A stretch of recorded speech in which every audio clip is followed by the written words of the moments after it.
Hello guys, welcome to our channel. এটা ছিল আমাদের 25শে ডিসেম্বর 2024-এর দিনের ভিডিও, কিন্তু আমার তোমাদের সাথে শেয়ার করতে অনেকটাই লেট হয়ে গেল, কারণ আমি ভুলেই গেছিলাম যে এই ভিডিওটা তোমাদের সাথে আমার শেয়ার করা হয়নি।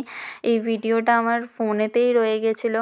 আমি কিছু ভিডিও ডিলিট করতে গিয়ে দেখলাম যে এই ভিডিওটা আমার নেওয়া আছে, বাট আমার তোমাদের সাথে শেয়ার করা নেই। তো আমি ভাবলাম যে তোমাদের সাথেও শেয়ার করা যাক।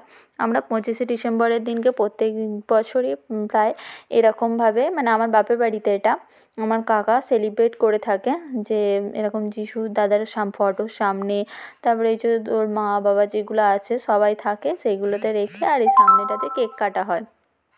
এবছরও করা হয়েছিল, এই যে তারই হচ্ছে ভিডিও। পুচু সবাইকে ডেকে ডেকে নিয়ে আসছিলো যে আমরা কেক কাটছি, সবাই মিলে আসো। তারপরে হচ্ছে কাকা হচ্ছে পুচুর হাত ধরে বলছে চলো দুজন মিলে কেক কাটি, বাট ও কেক একা কাটতে চাইছিল। কাকা বলে দাঁড়াও, তাহলে আমি আগে কেটে নিই, তারপর তোমার কাটবে এখনও বলে। এইভাবে আমরা কেক কেটে সেদিনকে দিনটা সেলিব্রেশন করেছিলাম। সেদিনকে আমাদের ফিস্ট করা হয়নি, পরের দিনকে আমরা করেছিলাম। তো আজকের ভিডিও এই পর্যন্তই। যদি ভিডিওটা ভালো লেগে থাকে অবশ্যই আমার চ্যানেলটাকে লাইক, শেয়ার অ্যান্ড সাবস্ক্রাইব করে দিও। সবাই ভালো থেকো, বাই বাই।